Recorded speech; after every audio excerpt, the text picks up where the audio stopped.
Bonjour et bienvenue sur cette chaîne consacrée au tricot et à la couture. Moi c'est Rachel.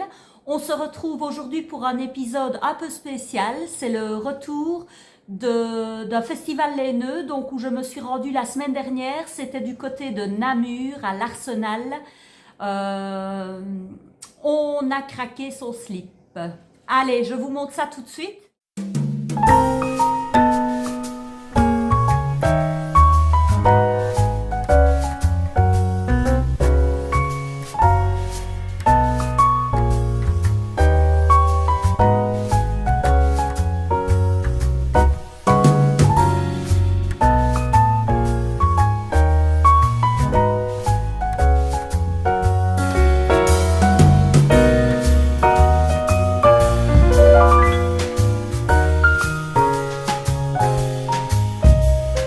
À chaque fois, j'associe, en tout cas pour la majeure partie des laines que j'ai achetées, j'ai déjà le modèle en tête. Alors, je commence avec les laines de chez Woolyette. Regardez-moi ce magnifique fuchsia. C'est pas évident de rendre aussi bien en photo qu'à la caméra. Là, vous le voyez très rose fluo. C'est vraiment un fuchsia. Je m'éloigne un peu pour voir si vous voyez mieux. Voilà. Donc ici, pour la fingering, on est sur du 100% Merino. La Portofino coloris Berry Velvet. Elle est super wash celle-ci.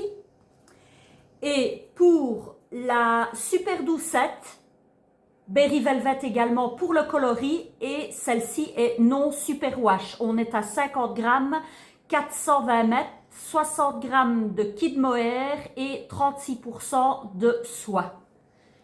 C'est très dufteux.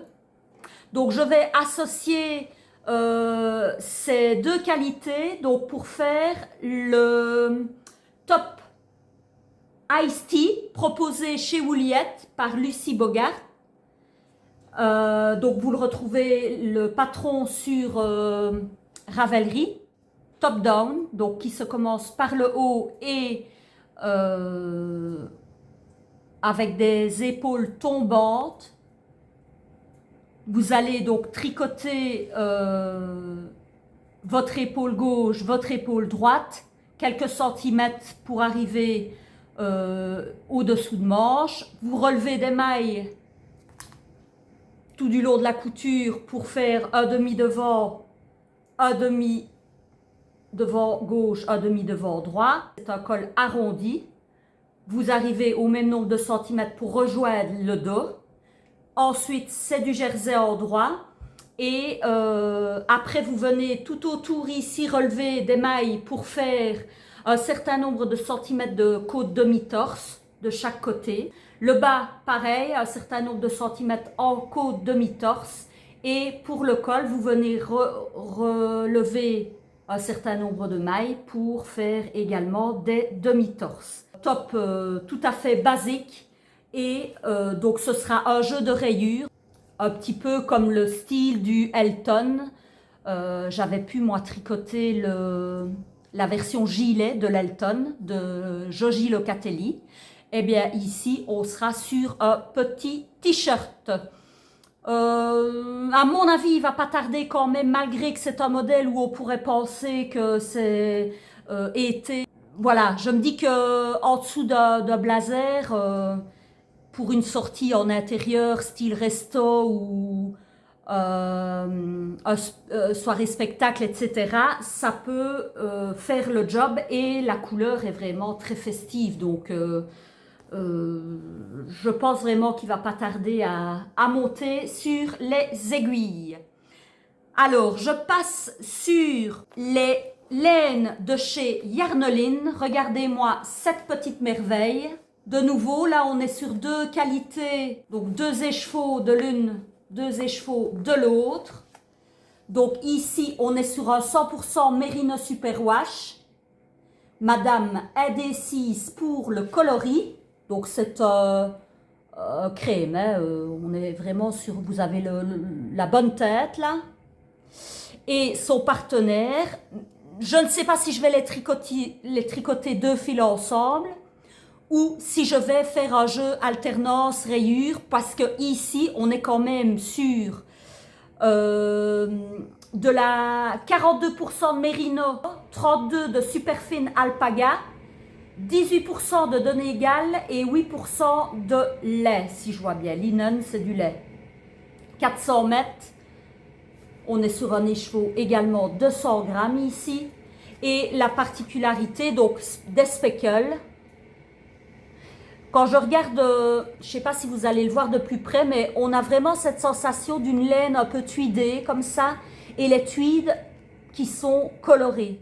Mais voilà, on est vraiment sur une laine ici, elle le marque. Hein.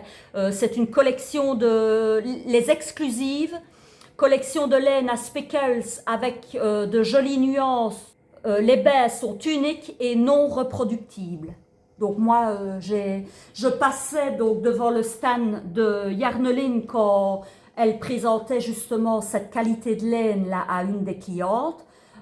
J'ai craqué. J'ai craqué. Mes yeux ont tout de suite été aimantés par ces jolis écheveaux où je n'ai plus qu'à associer un crème pour aller avec. Et regardez, j'étais même en train de me demander si je n'allais pas refaire un slip-over en mélangeant, mettre les 2 fils ensemble. Je ne sais pas, j'ai vraiment un doute, ou alors faire. Mais là, ça ne nécessitera pas, c'est un petit peu gâché. Si je fais le slip-over de Petit Knit, où vous avez le corps en fausse côte anglaise, je crois, et alors les bandes d'encolure et le pourtour ici des manches et le bas sont en un coloris bien contrasté. Moi, je l'ai tricoté. En fait, je vais vous montrer une petite photo ici. J'avais fait le Friday Slipover. Et je m'étais dit que j'allais le refaire pour moi. Donc, la particularité, c'est que le corps, j'avais choisi un coloris rosé. Et les bordures, j'ai tout fait en blanc. Je pense que c'était vraiment un blanc de blanc ou peut-être blanc nacré, je ne sais plus exactement, mais j'ai en tête que c'est un blanc de blanc.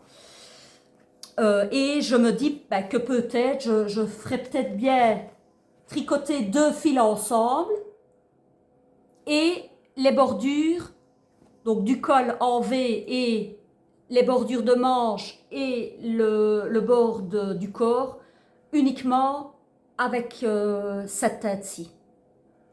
C'est une idée. On verra, à la base, je n'ai pas réellement choisi de pas trop pour ces laines-là. Mais ça cogite, donc ça ne saurait pas tarder non plus. Maintenant, je ne saurais pas tout tricoter en même temps, évidemment. Ça prendra le temps que ça prendra. Alors, je passe au 3e achat. Ce sont des laines de chez Madeleine et Philibert. Regardez-moi ceci, si c'est pas joli.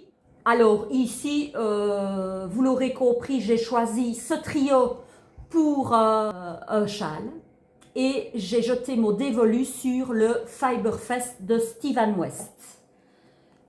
Alors, on est ici, donc moi j'avais déjà pu tricoter la qualité Mérinoïa Soie de chez Madeleine et Philibert où j'étais amplement satisfaite. J'avais fait le châle designé par Alice du Lapin d'Alice 2.0 que vous retrouvez sa chaîne sur YouTube et son compte Instagram Lapin d'Alice 2.0. Donc ici j'ai choisi, oui voilà vous les voyez bien ici.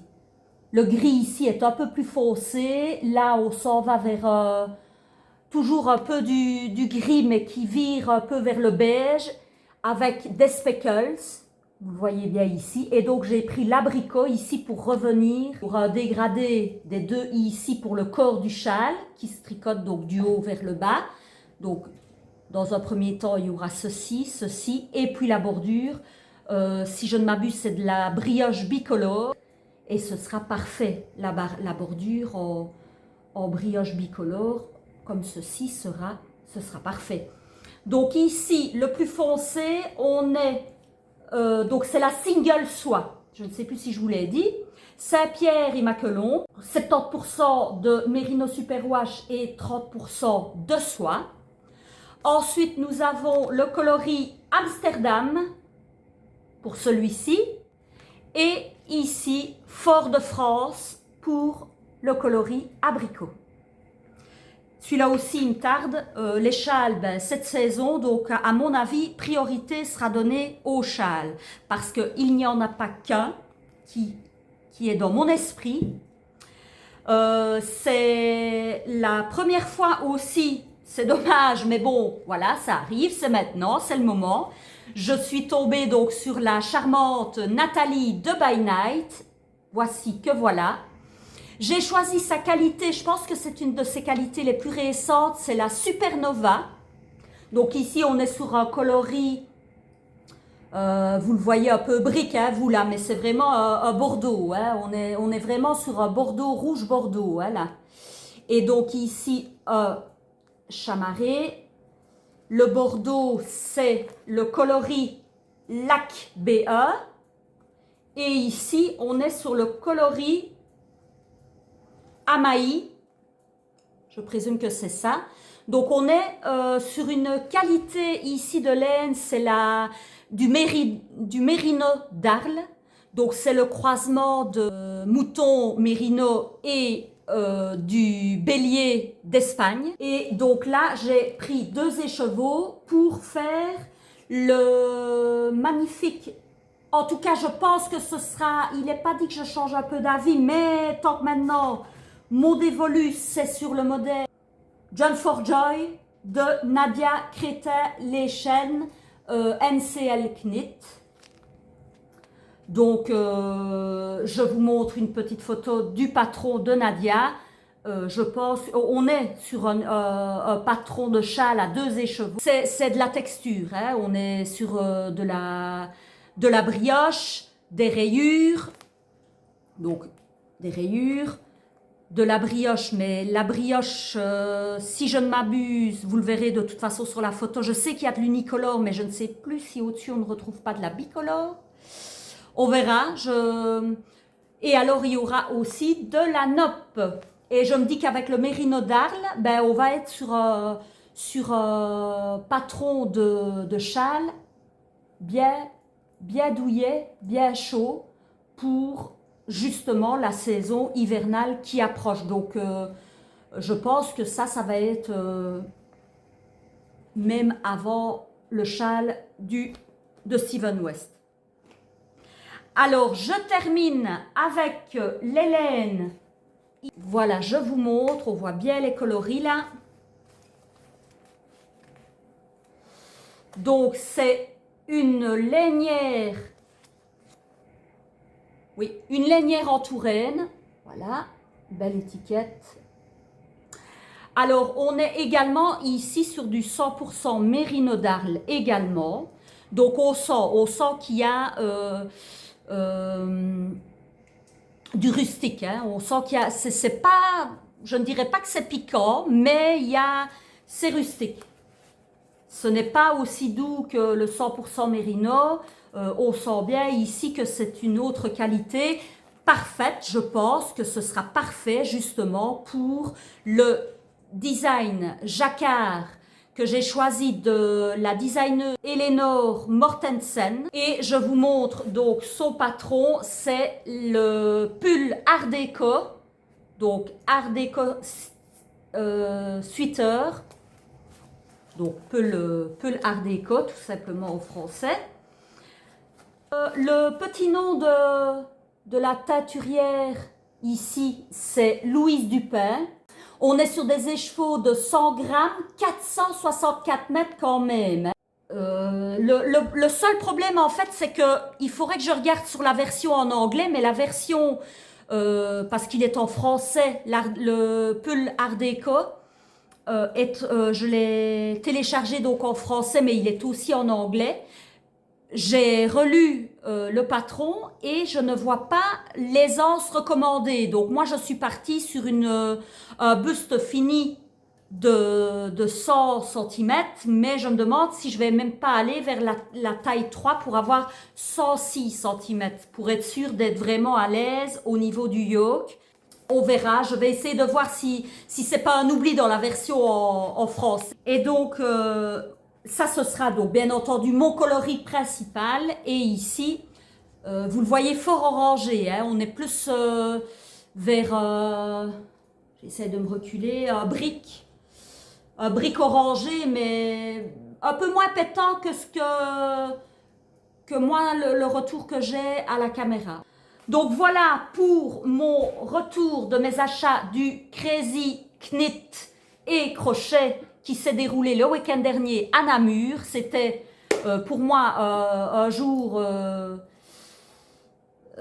pétillant évidemment parce que j'ai vu quantité de teinturières là qui sont venues présenter leur laine plus magnifiques les unes que les autres. Évidemment j'aurais voulu prendre encore pour essayer d'autres marques. Ici, comme je vous ai dit, moi, il y a uniquement celle de Madeleine et Philibert que j'ai pu tester dans la Merino Yake et Soie. Ici, donc, j'ai repris la Single Soie pour avoir quelque chose de plus vaporeux. Mais toutes les autres, donc la lainière Touraine, donc ça provient de Tours, ça j'ai oublié de vous le dire, du côté de Tours en France. Je n'ai encore jamais testé cette laine, By Night pareil,